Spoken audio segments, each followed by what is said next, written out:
never no condom. Soul ties are what I thought we had in common. Tryna move forward, but I'm starting from the bottom. Let's talk about sex, baby, causing all this problem.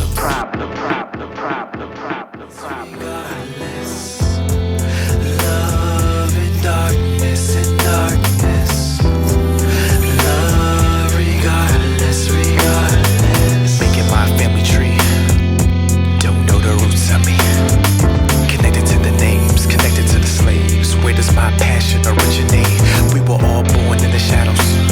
But it's my skin, butcher like cattle. Both my kids light skin, who the white man that might take offense? Boys, you can be the next black president. Just know what it comes with.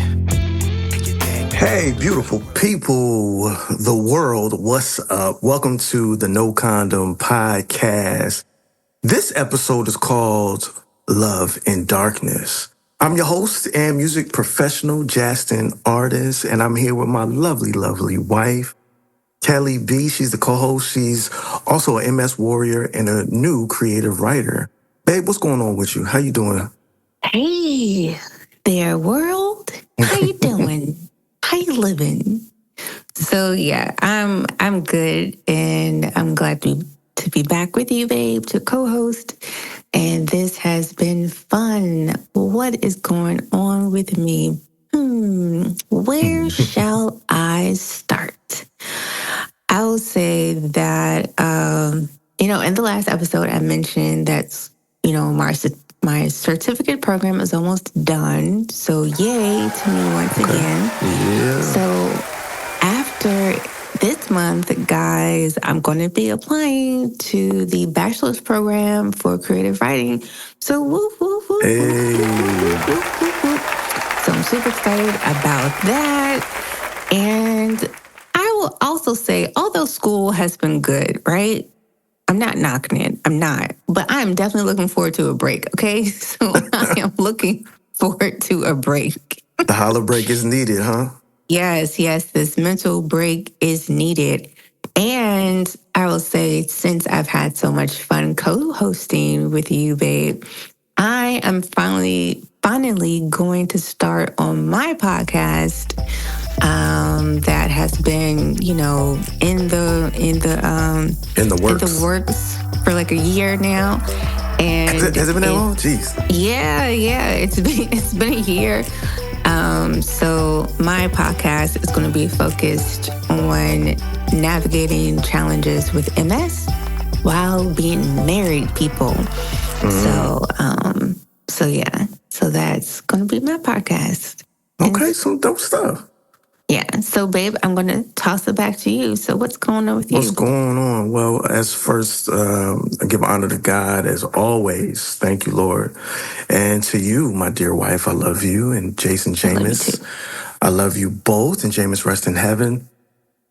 One thing that I realized more since our last episode with self-love is I'm shutting down the calendar for this month.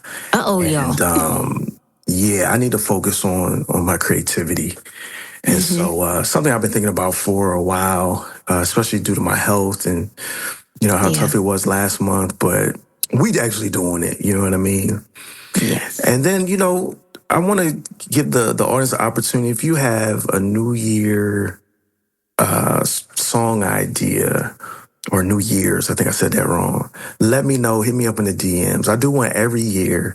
And no, not today was actually, I think, my last one. So I feel like I want to do something. So I want to invite the community, to hit me up about that. Yes.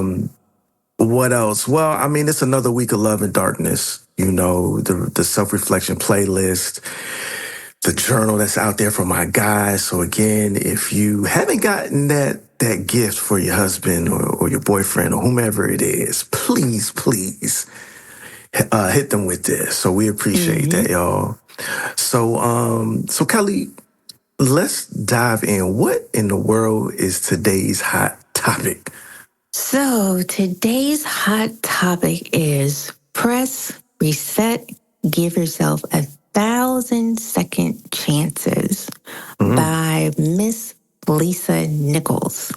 Roll the clip, KELLIE.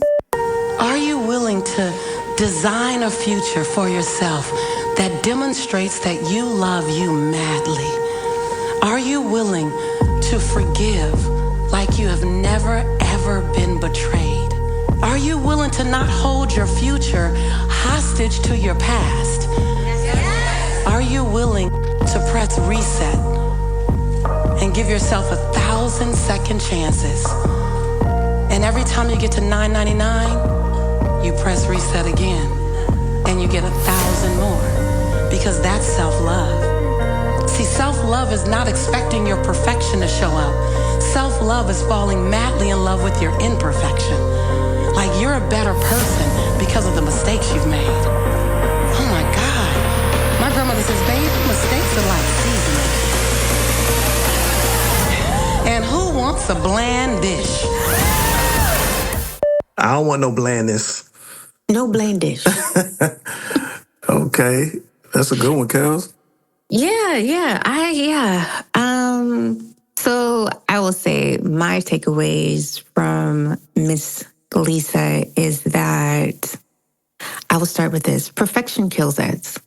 And I'm starting with this one because I am a perfectionist and I'm trying to undo that wire that's in me to be perfect. So with that definitely stuck with me because, I struggle with it. And what I've been learning is that when you are a perfectionist, it doesn't allow you to become who you're meant to be because you're trying to fit into the mold of society. You're trying to fit into the mold of what your family thinks you should be. You're trying to fit into the mold of like friends, coworkers, you name it. So that was definitely one of my major takeaways. What about you, babe? Well, look, I got to give you the snaps on that one. That's really, really good. Well, first, shout out Miss Lisa, because by watching this Hot Topic, I remember that I learned the term heart conversations from her, if I'm not mistaken, about a good 12, 13 years ago. When I was just going down my path of self-love and figuring out some things I needed to do and how I could better my communication. So it was dope. Brought me back to when I first learned about her. And of course, I think it made me think about dating yourself. I think that's important to do. And there's so many ways to do that. Very similarly to the way, hopefully, as the old folks used to say, courting folk, And then, the whole reset, I just think about pivoting. You got to learn how to pivot, I think there's a difference between like changing your mind, pivoting, and I feel like there's another one, but pivoting is the word I like to use because you can still, basketball terms, you can still be playing it in this spot, but you at a different direction, right? So yeah, this was a lovely one. Another, great selection by the team. So thank you for that. So y'all, thank you. This episode, I don't know why that was hard to come up, but this episode again is Love in Darkness. And to give just a little bit about the song, first of all, it's my favorite. So it's paired with Love in Darkness 2. So if you didn't know, there's a Love in Darkness 1 project that came out in 2021. And I have a poem that's called Love in Darkness 1. And so I wanted to extend that. I wrote this crazy enough right before COVID. And I found that to be pretty astonishing given what happened roughly a month later. And I know it was 8 months post losing Jameis. And so I was very much in a dark place. I just found out, well, I didn't know I had fibro, but the symptoms was basically the pain. I couldn't walk the first month that it onset. And so it was a rough time. And I just wanted to write something that spoke to it, but also, as my music often does, give you a solution to love despite the darkness. You know what I mean? So this one's probably gonna be very dear to me. I'm excited. So y'all, the first heart conversation topic is you need darkness to see the stars. I don't know if you ever heard that before. Have you heard that before, Kelly? No, but I like the way it sounds, though. Yeah, I love, like, just think about it, especially if you do love. I watch often. The moon is my favorite thing. So again, you need darkness to see the stars. So we'll start the conversation off. My dear love, share a specific dark moment in your life and how you managed to overcome it. The first thing that comes to mind is that I know I've mentioned this often, but being diagnosed with multiple sclerosis was definitely a dark moment in my life because you don't expect to be diagnosed with a chronic condition when you're young, especially one that has the potential to take you away from this life in so many ways. I will definitely say that when I received the diagnosis, I kept it together in the neurologist's office. I had a straight face, but as soon as I left, those tears came flooding down because in my mind, I'm like, how is this going to affect my everyday life? How is this going to affect me long term? How is this going to impact me wanting to have a family and everything else? Because with multiple sclerosis, just to give everyone a quick synopsis, it is a condition where your autoimmune system attacks the nerves along your spine and your brain. So therefore, your nervous system runs everything in your body, from your cognitive to your speech to your bladder, your bowels. I mean, everything you can think of. Your mobility, your fine motor skills, your large motor skills, like it impacts everything. So given the fact that my nervous system is out of whack, I'm just like, how is this going to impact me? And how I've overcome it so far, I've been on this journey for 8 years, and I give myself grace every day. I give myself grace. I try my best not to think of the worst as to what I know this disease can do to me. Right. And just take it one day at a time. When I have my bad days, just, let Take it happen. When it knocks me down, I stay down. I don't try to fight anymore to get up because I know that's my body's way of letting me know I need to rest. Right. So that's how I've been managing MS. And babe, I don't want to speak for you. I know you two have dealt with a lot of dark moments in your life, and what would be the darkest thing you've been through, and how are you overcoming it? Well, first, I just want to shout out to all the MS warriors and folks with autoimmune conditions and other conditions, visible and non-visible. I think non-visible just there's a level that like people just don't understand, man. And you're my first encounter, and I just want to say that I love you dearly. My eyes have been opened, in a different way because of your condition, how you handle it. And I think even the notion of like when you hear the word MS, well, she don't look like that. Why, she's not acting like what I so-called think I know about MS, right? Mm-hmm. So I just want to give a shout out to all our folks, because I call them elite clubs to be in. Yes. Now, for me, it's so hard to pick, man. But I don't know. That sounds weird, actually, as I'm saying it. But whatever. I'm actually gonna go a different route because I'm feeling it now, but it does involve the health and it's career and health battle. This challenge of my symptoms have been very intense for a Yes, they long have. time, actually, right? Yes. Like maybe the last 2 years, but just looking back at the last few months, I'm a go getter, y'all. I'm an overachiever. I'm still embracing He that, is. right?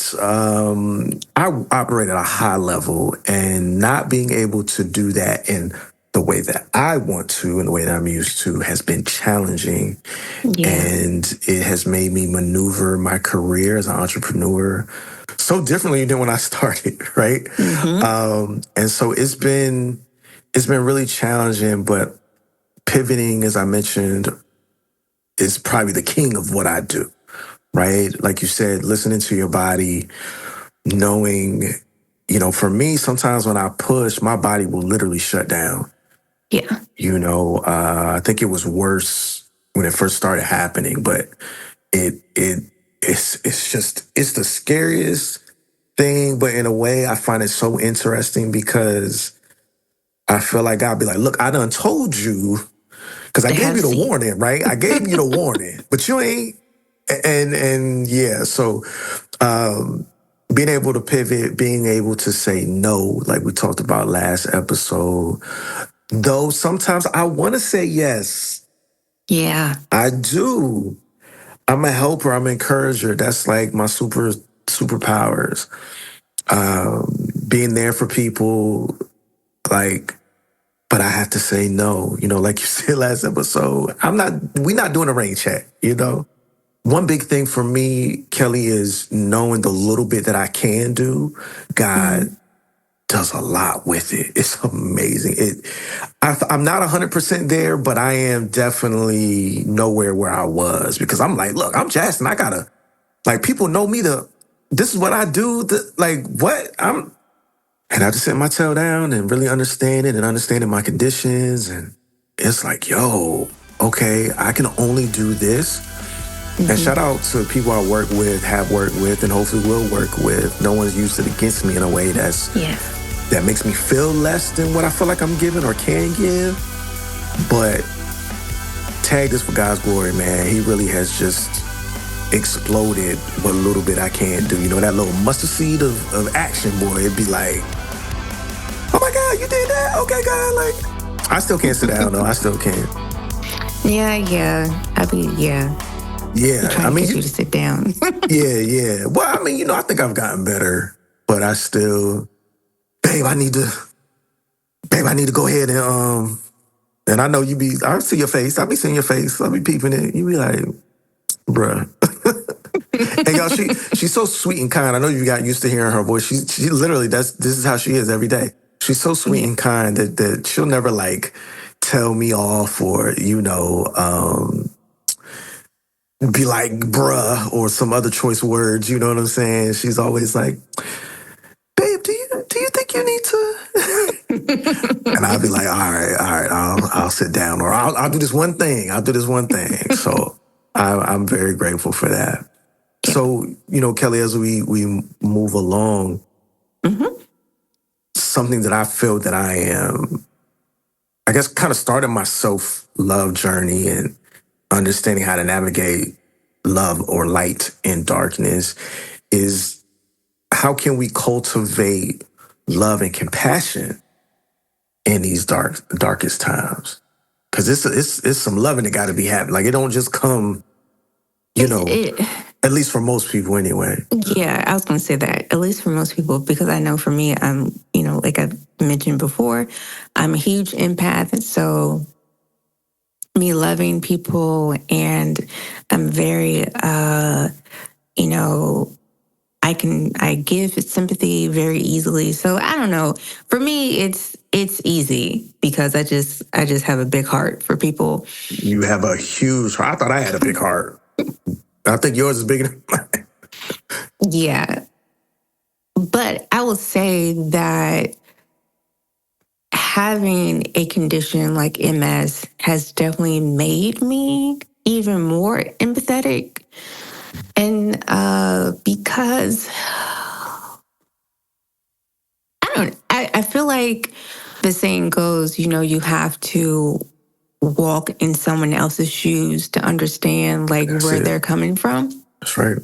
So with having MS and realizing, no, mind you, guys, prior to um to being diagnosed, I I did not, like, we've all heard of like cancer and things of that nature, but having like an invisible disability is just different. It's just different because you see the world different. You're, like I said, you're more empathetic.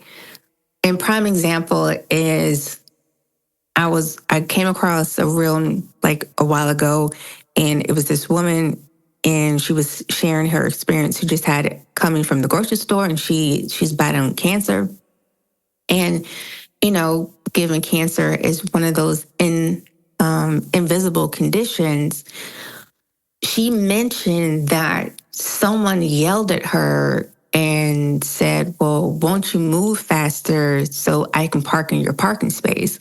And she kind of lost it and was like, "I have cancer. Like, I'm doing the best I can." And then, the other person was like, "Oh, I'm so sorry. I'm so sorry." But it's like, why do we have to get to that point? Why people can't just be kind? Right. You don't have to be empathetic, but at least be kind to other people because you don't know what someone else is going through.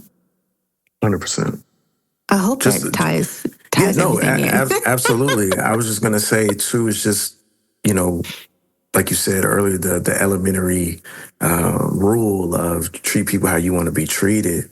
I'm often thinking, I ain't gonna say the worst, but what if they have such and such? Let me, hold up. Let me, come at them in a different way. If I'm feeling impatient in a situation like that, because you don't know, Yeah. and someone shouldn't have to say, "I have cancer," for you to be like, "Oh, my bad, my bad. You go ahead, have the spot." Nah, like, so yeah, I'm spot on with you. I'm with you. Yeah. And, piggybacking off of like compassion, that just gets me thinking about like gratitude. And Yeah. so, like, how can we practice gratitude in like difficult situations? Similar to like, what I mentioned that lady went through. Yeah, I think gratitude. It sounds so simple and but it does wonders. So journaling, of course, and shout out to the men's journal that I just put out with the Hey, self-reflection playlist. Right? get the journal. It's it's.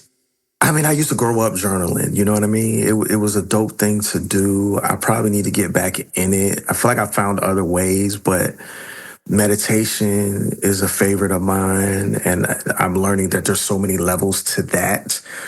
And so I'm learning, different breath techniques, different ways mentally, because I'm like a big mental person. So it's a way to just dive in the rabbit hole on what I already feel I'm strong in, but I want to be stronger. Right. And then look at challenges as a positive and not a negative. Like, I know this is bad. I know this is challenging. But what are the positives? And I think that's a key part to keeping me focused on showing up every day to, to you, myself, and everything else that I'm tied to. And then I think being present and mindful is another one that I think we may lose sometimes, Yeah. You got to be present. You got to be mindful of just the moment where you are, other people. We could do a whole episode on that. And then shout out to the people that support you. Show them gratitude. You know what I mean? I like to think I do that quite often. I feel like people probably get tired of me saying it, but I will say it, okay? Thank you, and I'm proud of you. Yo, you doing your thing. I'm telling you, goes a long way. And so that moves us to the next hard conversation topic of, cultivating love and support. Because, you need both. The level of love, the level of support. Kels, we talk about this a lot. It'd be different. Goes hand to hand. It'd be different for some folk. Yeah. So the question I'll raise to you is, what role does support play in creating love during, or light? Some people might use light, love during a dark moment or dark time that you're going through. It's huge. It's huge because I will use myself as a prime example, like I like to do. And we always got to use ourselves. Yes. With being diagnosed with MS,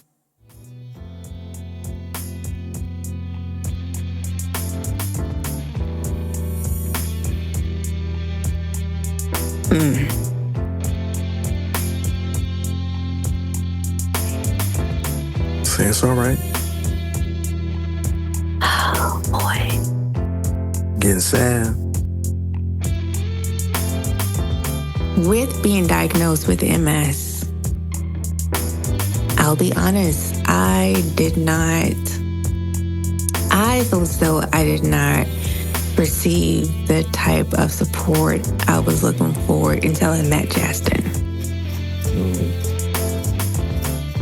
So I was diagnosed in 2017. So when we met, that was like 2020. So is that 4 years or three? I can't count right now. Three. Yeah. So I'm not saying I did not receive any support at all, right. But the type of support I needed, I did not get until I met Jastin. And I say that because when I met Jastin, for one, he was easy to talk to. For one, he asked questions about MS and how it impacts me. And he wanted to know how he could help me, or what things he could do to help to make it easier for me, when we went to hang out and things of that nature. And I greatly appreciated that because I did not get that, unfortunately, because a lot of these autoimmune conditions are invisible. And to both of our points earlier, people just seem to think, you're okay. Yeah, because they see that beautiful skin and you smiling and that joy you often bring. Yeah, and they don't understand the heaviness that comes with it. You want to feel connected to somebody else. You want other people to get where you're coming from. And it's Support is huge, very huge, because I feel as though if I never met Jastin and I didn't get the support I felt as though I needed when I did, honestly, I'll be honest, I feel like my condition would have progressed a lot more than what it already has. And given, I haven't said this, but given that MS affects, my mobility in my legs, who knows? Like maybe now I could be, dependent on a walking aid or in a wheelchair or, utilizing a scooter, like who knows? Mm-hmm. So I'm very, very grateful that Jastin came into my life, regardless if we would have ended up married or not. But I'm very grateful that he came into my life when he did. Oh, I love you, babe. I love you too. You're about to make me tear up. I was holding it. I was hanging. Yeah. I think I just wiped the tear. But you were most welcome. Yeah, thank you. And speaking of support, that just makes me think about compassion. So, how can we extend the compassion to other people, babe, when they're struggling? It's I don't know, man. It's so timely. This podcast, these episodes, which obviously stem from the music. But one of my friends, we've been talking about kind of this topic a lot, and she complimented me for always asking her how she's doing, despite how I'm doing. Yeah. Especially when I'm not feeling my best, right? And to me, I'm like, bruh, like, what? Why wouldn't I? Like, I don't, you know what I'm saying? So always thinking about others, I think it's just something I wish more people would do. As you know, just because you show up and you smile, you look good, you don't have a seen ailment. The perception is different. It is a natural thing. I'm not saying like I'm knocking people, but I think, if you got two eyes and can see and lived a little bit, you can see that people are going through things that you cannot see because you are innately going through something that people cannot see. So when we direct that attention to other folk, it does, wonders to make someone cared for, make someone like, what I'm trying to say, being thought of is what I'm trying to get to. And then, show up for them, the way that or even what you feel could support or help them. It doesn't have to be extravagant. It doesn't, oftentimes it doesn't even have to cost anything, but show up for them. You made a great point earlier about the support wasn't what you needed. So often we give people what we need and that may not work for them. Right.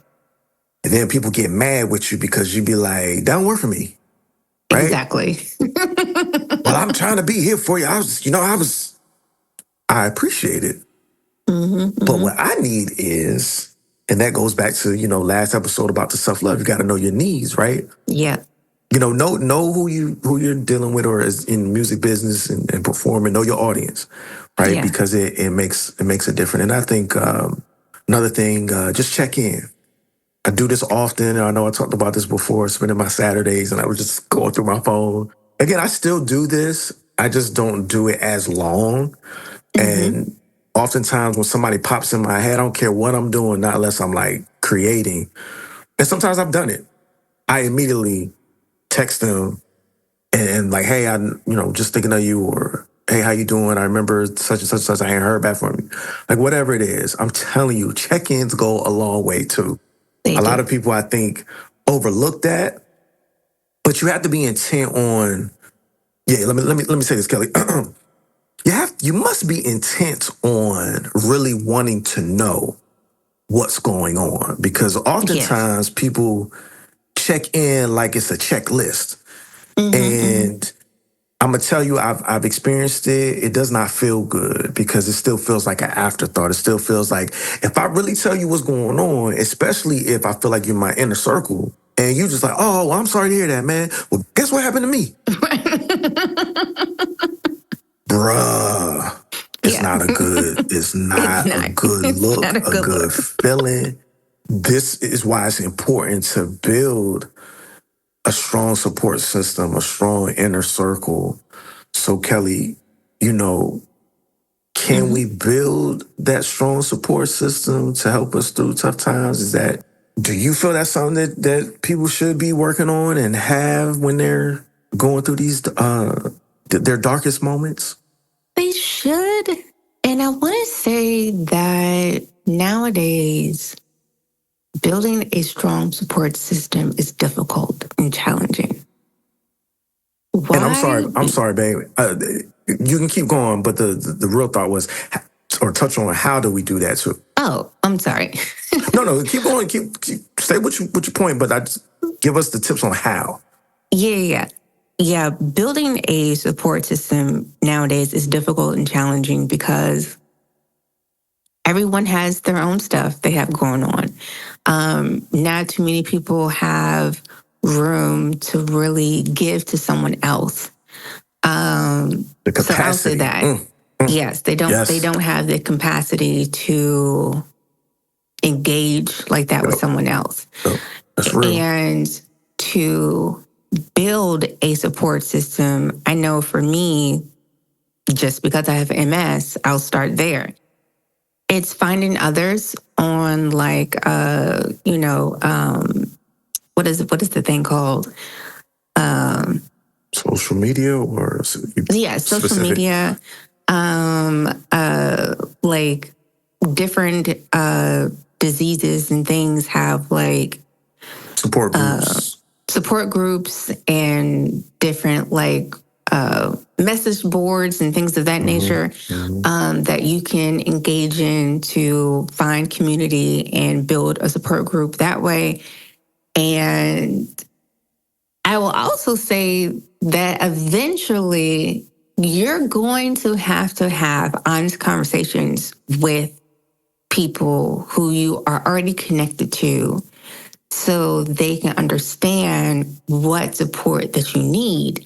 And then from there, you can, navigate if you want them in your support group. Gotta be chosen. Yes. Yeah, you have to be chosen. And then also, you have to be vulnerable with people so that you can build, a decent support group. Like, you have to put yourself out there, people. Yeah. You do. Because people can't. It's crazy how people cry that they want help, but they don't say that they need it. And I'm a good example of I just see it's a gift I have to know, just honestly, not even by just listening, but I just know. I'm very good at that. I've honed into it a lot. But I think people take advantage of that when they're aware of it, because they're like, oh, Jastin, he always picks up on da-da-da-da-da, and be like, that's true, but you should be telling, and people always like, I don't want to tell my business, but you should be telling your business to the right folks who can handle your business or support you through your business, right? Yeah. And I ain't talking about work.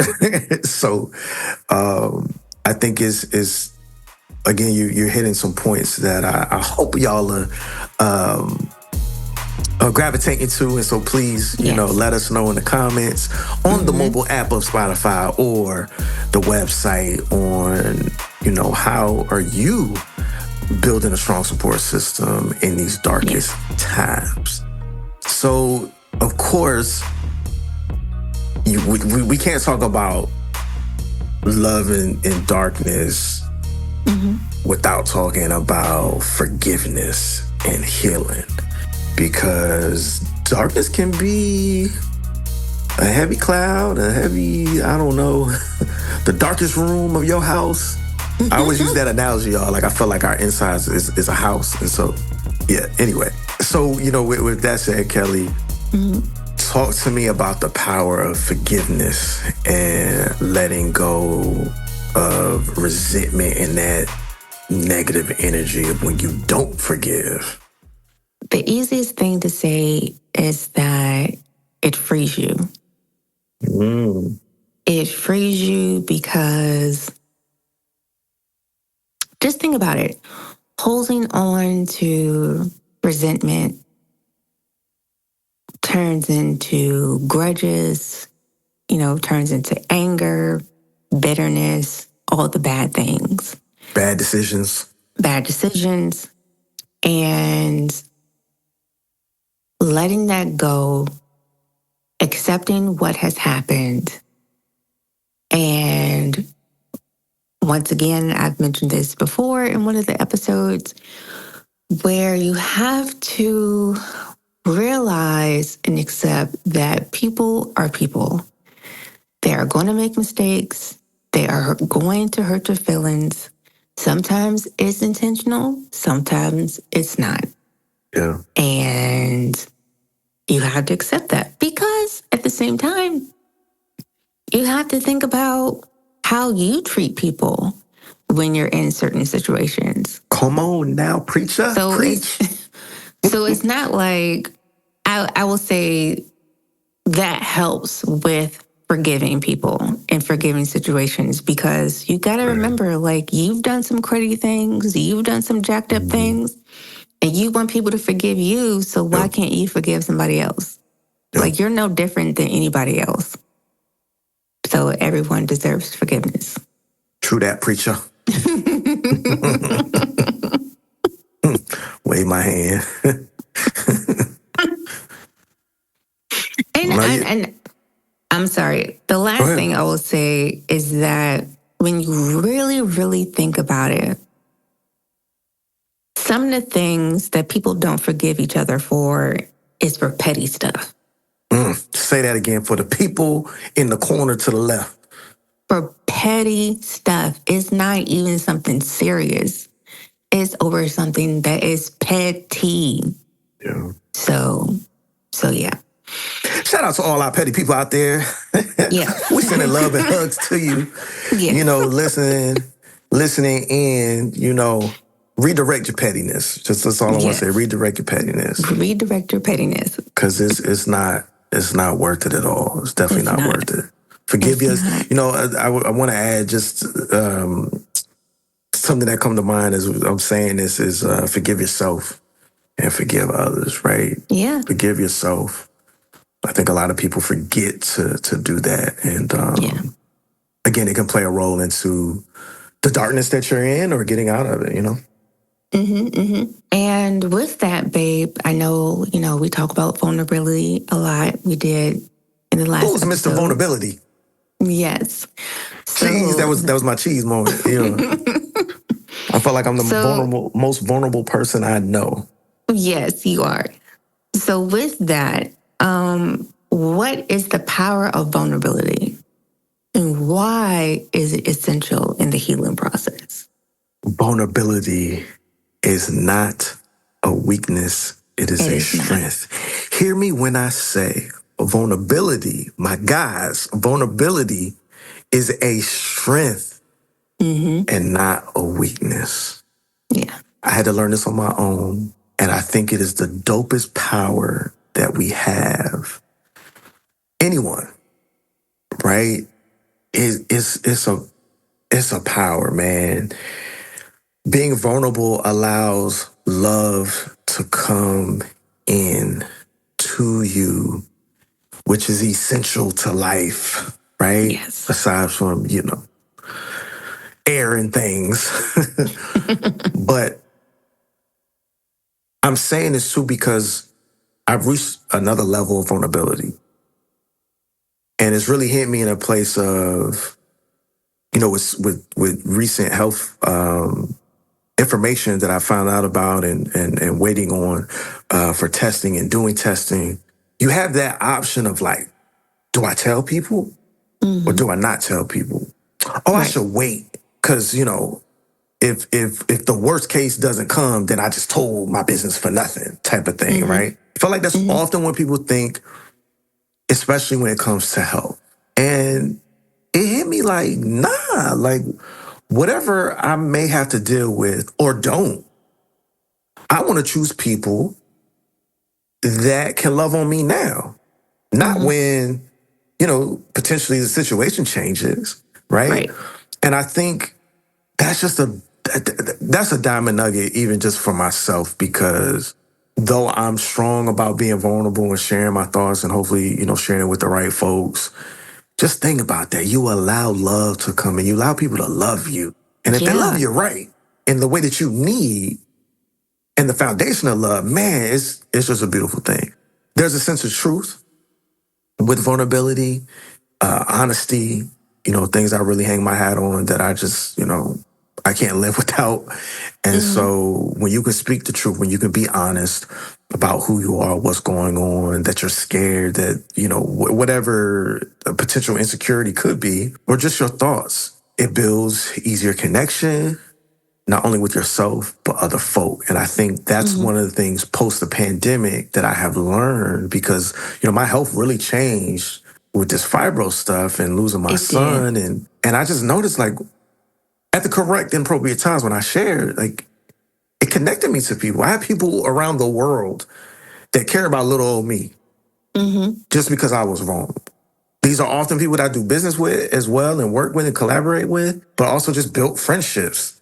And it's mind blowing. So shout out to all my peoples. There's an authenticity to being vulnerable because it's the core of who you are. It's the root, you know. And then, of course, we talked about this, I believe, a bit in episode 2. You can transform pain into purpose, which, you know, for me, I got a song about it, purpose over everything. It literally, again, something about it when you can turn these darkest moments into some positive things, influence others in the right way. And then, you know, to be honest, make some money from it too, right? Because you're inspiring people to have hope and to share as well. And I think with this project, honestly, my life, I would love for people, babe, when it's all said and done, I would love for you to say that Jastin inspired and encouraged folk to be vulnerable. Like, Yes. I absolutely love that trait, embrace it, and continue to grow it. You know what I mean? So I felt like I just said, like, you know, I don't know, it's freeing for me saying all of that, but I hope y'all are taking notes. You know what I mean? Like, I just dropped some diamond nuggets, okay? But Kelly, talk to me about challenges that you faced in the forgiving process. Because forgiveness, whoo, child, it ain't just I forgive you and then it's done, right? So what are the challenges in this forgiveness process for you? If y'all can't see her right now, but she looking up, taking her time. I feel like you got a few that you're thinking about. I do. Just in a nutshell, a challenge that I face when I am in the process of forgiving others is I get sometimes stuck on what was done and how I was treated. Mm-hmm. And I try to understand in my own way, like, why would they do this? Why would they treat me this way? What happened? Like I'm trying to understand, like, their why without talking to them about it. So I get stuck in that cycle. And once I come out of that cycle, then I'm upset because I feel like what has happened is some straight BS. And I'm just like, as you know, like, I've been on this journey of growing and changing for the past 3, almost 4 years. And, you know, I get upset because it's like, if I'm willing to change and grow and see how I can do things differently, why can't everyone else have that realization too? So then I get upset all over again because... But not about what they did, but about that. Right. Well, being so human that is is my difficult, challenge with forgiveness, okay? No, that's real though. Yeah, eventually I do forgive, but that is my challenge. That is the cycle that I go through every time something happens because I just don't understand. I don't get it. Like, I just don't get it. Now, has that process gotten shorter? Have you skipped that? You know? No, it has not skipped. No, it goes in the same order every time. I feel you. And the dare I say the joy of it, but in the question of it's a process, and I often say that people, I feel like oftentimes we're misguided that forgiveness is just like a one and done thing, and I've learned that it's a process, it's levels. I find it to be often like grief, where like depending on what was done and what your connection is and like all of that stuff that happened, you can maybe instantly forgive, but maybe you're triggered later, or you watch a movie or hear a song or something, and then the situation comes back, and to your point, you mad all over again, right? Maybe for a different reason. Maybe there's an epiphany that you ain't think about the first time you forgave, and so now you gotta go through that process of I'm angry again. Right. Okay, let me get to another place of forgiveness. And I think I learned that one in the most difficult way. And I definitely love sharing that and just seeing as I learn it, how I'm handling it and trying to, navigate it. Because it's tough. To me, honestly, I really think it's a rare one and done. I agree. Because, babe, I was going to say, with this process of mine, particularly, it depends on the person too. Because if it was someone who was who I considered super close to me, then I go through that cycle more than once. Okay. But if it's some random person who, I'm not that close with, then it's a little easier for me to cycle through that. You like, well, it Yeah. ain't that serious. Yeah. I'm laughing, but I will say, as we come to a close here, be careful, because what I found is sometimes when you think it doesn't matter as much, due to your point that, this, I almost said type of person, but who this person is to you isn't of significance, it can still linger in there. And maybe it can linger into another situation with a person that is close, right? Right. And so that's why I said, I think I said in the last episode, always, be sure to take notes on what's happening and how you're handling and how things are affecting you. Because as we know, stress is real. And, we always have control, but it's a choice.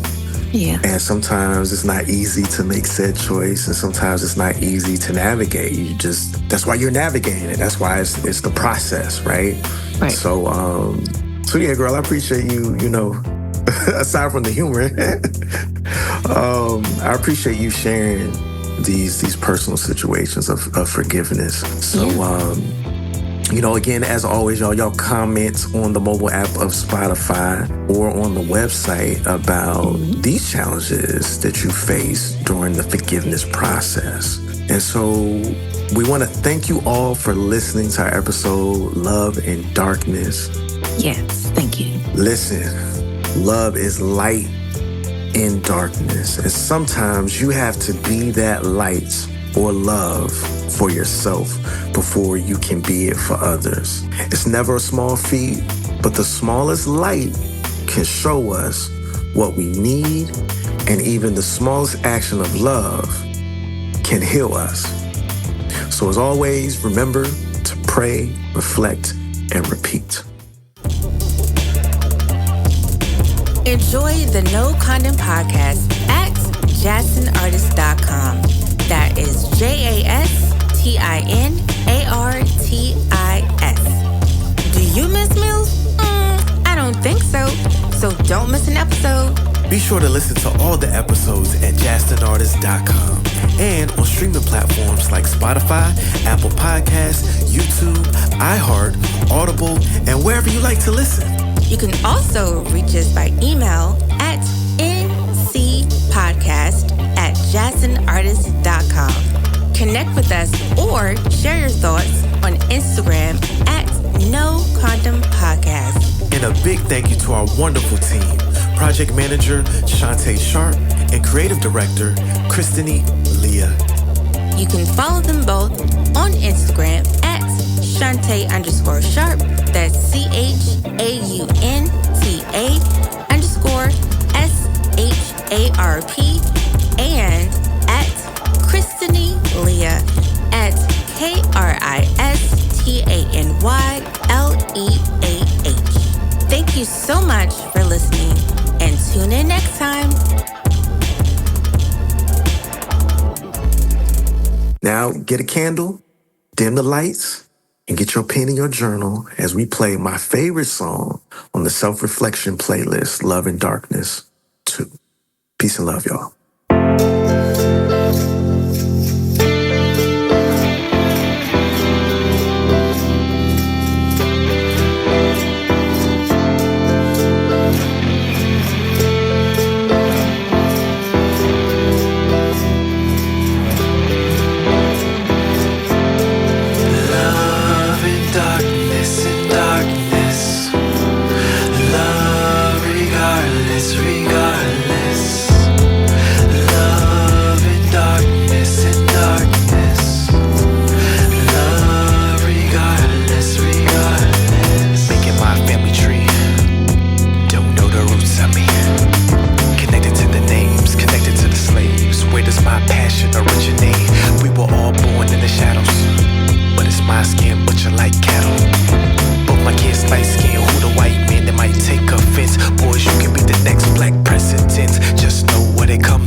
Checked twice to be torn apart. Broken pieces quilted to a cold heart. Wait, it's still warm. Make yourself from the darkest of moments. Allow the death of your child, the alienation to parents, the loss of many steps up the corporate ladder. Let loose ends to one-sided relationships. The agony, will you ever be what you see? Cause every right feels the weight of wrong. Let these be love in darkness.